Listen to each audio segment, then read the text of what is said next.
ओम गोविंदाय नमो नमः। कहते हैं महाराज, चतुर्मास में जो व्यक्ति पितरों के उद्देश्य से अन्नदान करता है वह सब पापों से मुक्त हो जाता है। उसके पितर भी शुद्धचित्त होकर पितरलोक में चले जाते हैं। वहाँ बहुत बढ़िया उनको आनंद की प्राप्ति होती है। अन्नदान से तृप्त हुए देवता पितर कह महाराज व्यक्ति को मनोवांछित वस्तु प्रदान करते हैं।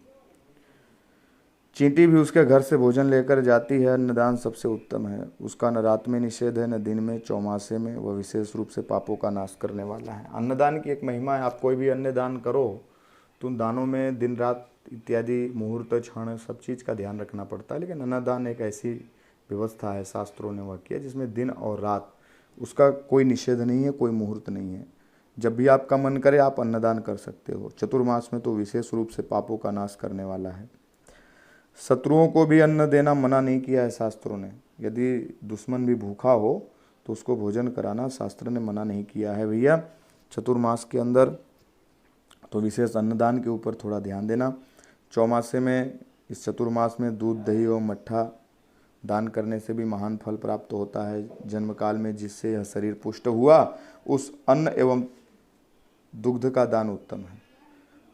साग का भी दान किया जा सकता है महाराज। साग देने वाला मनुष्य न कभी नरक में जाता है न यमलोक का दर्शन करता है। क्यों? क्योंकि साग जो है वह भगवती जगदम्बा का स्वरूप है। शाकांभरी। जब एक बार कहे महाराज इस पूरे पृथ्वी पर दुष्काल पड़ा, कहीं वर्षा नहीं थी, तो भगवती जगदम्बा स्वयं शाकांभरी रूप में अर्थात साग के रूप में प्रकट होकर के इस पूरे पृथ्वी का पालन पोषण करी। इसलिए साग का दान करने से भी व्यक्ति को यमलोक का दर्शन नहीं होता।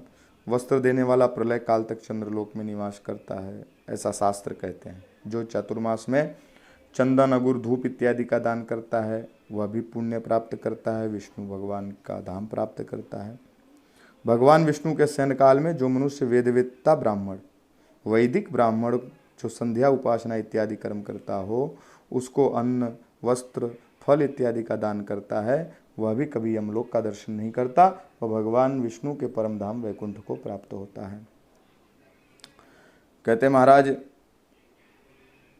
भगवान विष्णु के प्रीति के लिए व्यक्ति को विद्यादान, गोदान और भूमिदान, यह 3 ऐसे विशेष दान हैं जो करने चाहिए। इससे उसके पितरों का उद्धार होता है।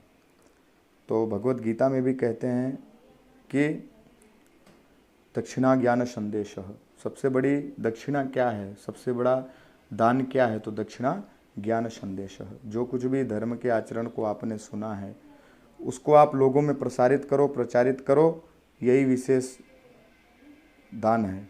तो भैया मेरे वीडियो को भी ये जो डाल रहा हूँ इसको शेयर कर देना। आपके माध्यम से और लोग भी सुन लें तो समझ लीजिए कि यह विद्या दान का फल आपको प्राप्त हुआ, सत्संग दान का फल आपको प्राप्त हुआ। और मेरा चैनल भी सब्सक्राइब कर दिया करो। बीच कथा में मैं कहता नहीं हूँ, लेकिन अभी क्या थोड़ा नया चैनल है इसलिए प्रार्थना करनी पड़ती है कि भाई आप अगर इस तरह से थोड़ा सहयोग करेंगे, सब्सक्राइब करेंगे, चैनल को आगे बढ़ाएंगे तो अच्छी अच्छी बातें आपको भी जानने को मिलेंगी और लोगों को भी मिलेंगी। मुझे भी थोड़ा परिश्रम करने में आनंद आएगा। जिस देवता के उद्देश्य से चौमासे इत्यादि में गुड़, नमक, तेल, शहद, तिक्त पदार्थ, तिल, अन्न इत्यादि जो कुछ भी देते हैं उस देवता का वह लोक उसको प्राप्त होता है। और विशेषकर चतुर्मास में मनुष्य को अग्नि में आहुति देनी चाहिए, ब्राह्मण को दान देना चाहिए, गौओं की सेवा करनी चाहिए, गौओं को भूखा नहीं रखना चाहिए, गाय को कुछ न कुछ खिलाते रहें, क्योंकि गाय में 33 कोटि देवताओं का वास है, भगवती लक्ष्मी सहित नारायण का वास है। गौ सेवा हरि सेवा के बराबर है महाराज।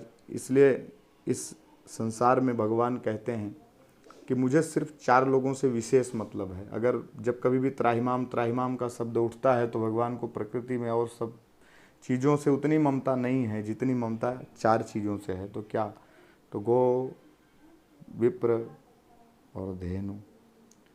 पृथ्वी, गो अर्थात पृथ्वी, धेनु अर्थात गाय, विप्र अर्थात ब्राह्मण और देवता। गो देव धेनु और विप्र, ये 4 जो हैं भगवान के 4 अंग हैं। और इन्हीं 4 के रक्षण के लिए भगवान यदा यदा ही धर्मस्य तदात्मानं सृजाम्यहम् के जे इस व्यवस्था है उसको निभाते हैं।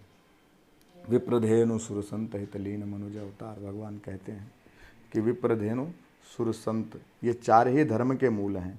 इसलिए यदा यदा ही धर्मस्य ग्लानिर्न भवति भारत अभ्युत्थानम धर्मस्य तदात्मानं सृजाम्यहम् धर्म संस्थापनार्थाय संभवामि युगे युगे। ये जो धर्म के मूल हैं, इसी धर्म की स्थापना के लिए, मतलब ये 4 के ऊपर जब अन्याय होता है तो इन चारों की प्रतिष्ठा के लिए संभवामि युगे युगे, मैं बार बार इस युग में आता हूँ, ऐसा भगवान का वचन है। तो कहते हैं महाराज गौओं की भी सेवा करिए, गाय की सेवा करनी चाहिए इस चतुर्मास में। दूसरा कि भविष्य में दान देने की प्रतिज्ञा न करके शीघ्र ही दान दे देना चाहिए, क्योंकि जीवन क्षणभंगुर है, उसका कोई भरोसा नहीं है, आज है कल नहीं है। इसलिए इच्छा रख के कोई फ़ायदा नहीं होगा। इच्छा लिए लिए यदि प्राण चले गए महाराज तो कुछ भी प्राप्त होने वाला नहीं है।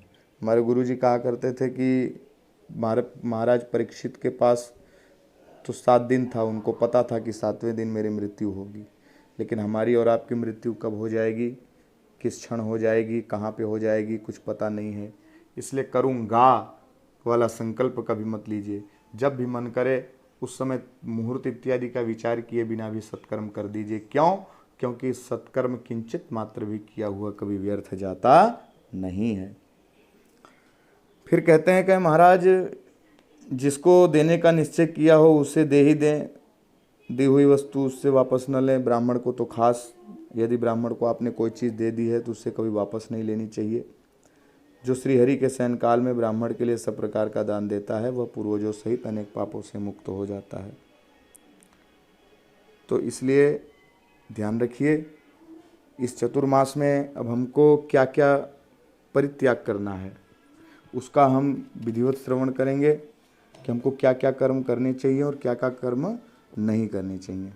ठीक है, तो उसको हम अगले भाग में अभी सुनेंगे कि क्या हमको चतुर्मास में किस इष्ट वस्तु का परित्याग और उसका नियम पालन, उसका महत्व क्या है, उसको हम अगले भाग में समझेंगे। जय श्री राधे।